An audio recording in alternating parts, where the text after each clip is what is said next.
this controversial treatment actually works to help hip arthritis stiffness. Now, stiffness is one of the most common symptoms, aside from hip pain, that affects people with hip arthritis. They wake up in the morning, and those first few steps in the morning, they feel that stiffness in their arthritic hip, and it takes them anywhere from a few minutes, maybe even just a few steps, to 30 minutes or an hour or more, sometimes hours, to loosen up the hip and begin to walk halfway decent, halfway normal, where they don't feel like they have to work so hard to move their leg. The reason for the stiffness is because that ball and socket joint in an arthritic hip is too forward and it's too compressed. There's a lot of pressure going through the joint. And the reason why it's forward and compressed is because there's a muscle imbalance in the muscles around the hip joint. Specifically, the glutes get very weak in somebody with hip arthritis, and then the hip flexors in the front and some of those thigh muscles in the front of the thigh they become over dominant and too strong to compensate for the weakness in the hip. And so when the muscles in the front of the hip are too dominant or strong, it pulls the ball forward on the socket just because of the line of pull of the muscles, and there isn't enough pull from the backside, from the glutes, from the butt. So that ball just drifts forward and that pressure increases. So now think about it. If you're lying down to sleep at night and your hip's just been sitting like this in that bad position with extra pressure all night long, and then you finally wake up in the morning and go to move, it's gonna feel stiff. And then if you sit for a while, like if you're traveling or you're watching a show, you're having a meal, 30 minutes, an hour or two goes by, and your joint's in this position, and then you have that imbalance present, that pressure just causes the cartilage inside the joint to get smashed. And something that's interesting about the cartilage is it's mostly water. It's 70% water. And it's a squishy tissue, cartilage. And so when you squash it, you can squash water out of the molecules. And if you have a compression going through the cartilage sustained over time, like months, then you eventually dehydrate the cartilage. Just think of like a dish sponge. Like if you squash a dish sponge, all the water comes out if it's wet. And ideally, you need to take pressure off while it's inside water to get it to reabsorb the water. In cartilage, there's joint fluid that helps to hydrate the cartilage. But in order to hydrate the cartilage, again, you have to decompress the cartilage. You have to decompress the joint, so you have to correct the muscle imbalance. That takes some time and effort doing the right exercises. In order to fix that imbalance, what needs to happen is you have to strengthen the right muscles, the glutes and the backside of the hip joint, the butt muscles.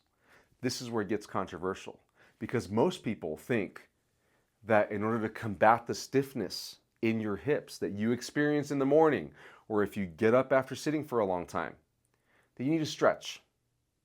And I tell people all the time, stretching is okay, but don't focus on it. Just do a little bit of it. Stretching is only going to give you short-term relief. You're not going to fix your arthritis problem by stretching. You actually have to strengthen your way into being more flexible by fixing the muscle imbalance.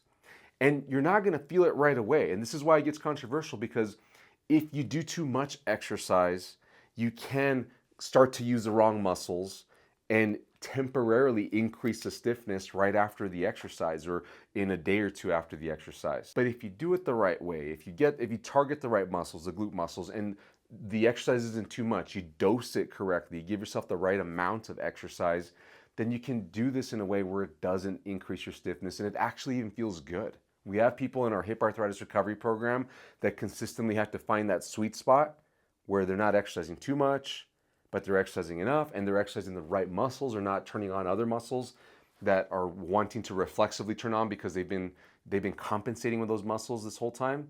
It takes a little bit of thinking and some practice to get this right. But once you can properly target your glutes, then you can actually strengthen your way into more flexibility.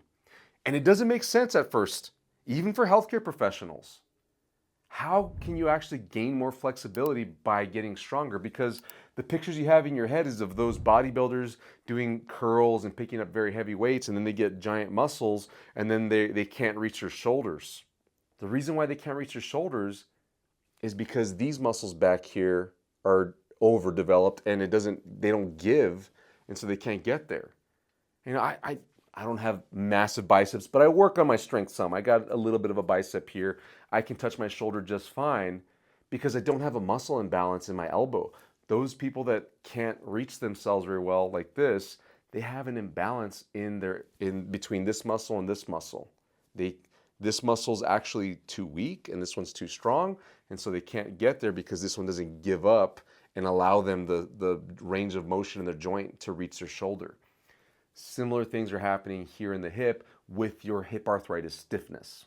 Hey, I want to interrupt the video really quick to tell you about our hip arthritis recovery program.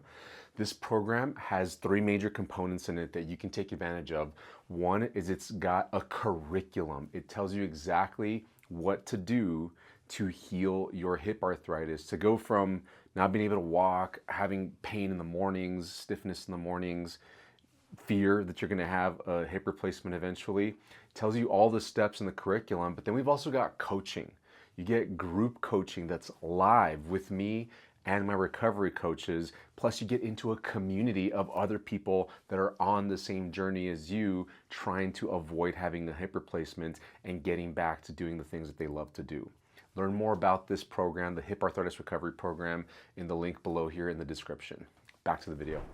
So let me tell you what you need to do. It's really simple. You need to get stronger in the glutes. Don't focus on stretching so much. It's okay if you stretch, but I wouldn't give yourself more than 5 minutes of stretching, 10 at the very max.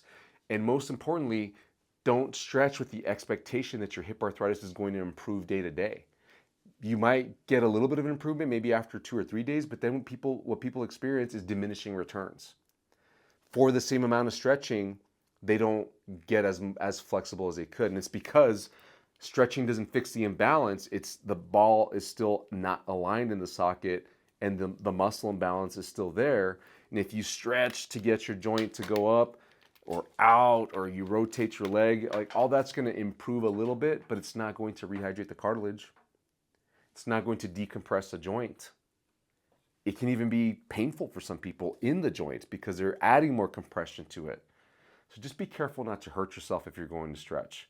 But don't focus on stretching too much, and I would rather you spend 80, 90+% of your time on strengthening the right muscle so you can fix the core problem, the root problem, that muscle imbalance, get the alignment correct, rehydrate your cartilage, then you can bring your knees up to your chest easily in the mornings or after you've been sitting for a long time, traveling, eating a meal, doing the things you love, and most importantly, you're saving your hip from getting a hip joint replacement.